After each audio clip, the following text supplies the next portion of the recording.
चिट्ठिया जे लिखेले बरुआ के पापा देबे के, बरुआ के फुआ के देबे के, बरुआ के फुआ के हो। बहिना मोरा घरे बाबू के जनेउआ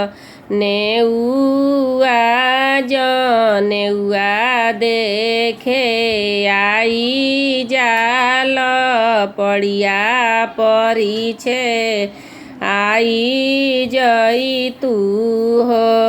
चिट्ठिया जे लिखेली बरुआ के फुआ देबे के, बरुआ के हाथ देबे के, बरुआ के हाथ हे।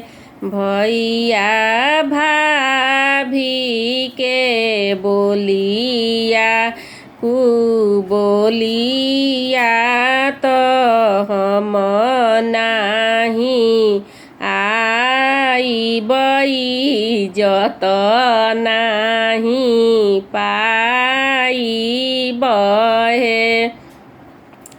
भैया भाभी के बोलिया कु बोलिया तो हम नाही आइबै जत नाही पाइबै।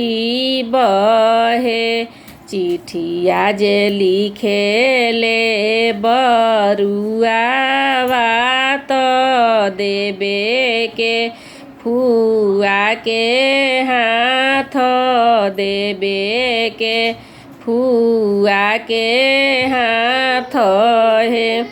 फुआ मम्मी के हल्का भोर डाली द जनेउआ देखे आई जाल पड़िया परिछे आई जई तू है।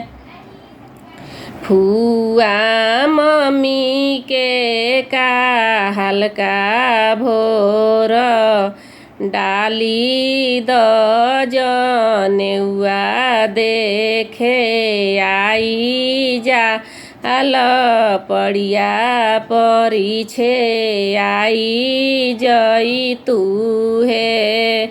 फुआ तोहरा बिना नाही शोभे आंगन, फूफाजी बिना दुआरा, फूफाजी बिना दुआरा नु।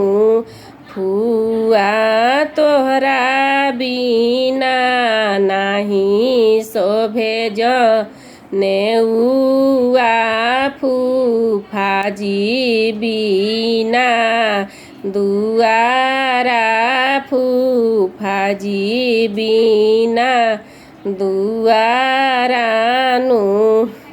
फुआ हमार इज्जतिया सम्हारी द जनेउआ देखे आई जाल पड़िया परिछे आई जई तू हो। फुआ हमार इज्जतिया सम्हारी द जनेउआ देखे आई जाइल पड़िया परिछे आई जाई जतिया सम्हारी दे तू हो।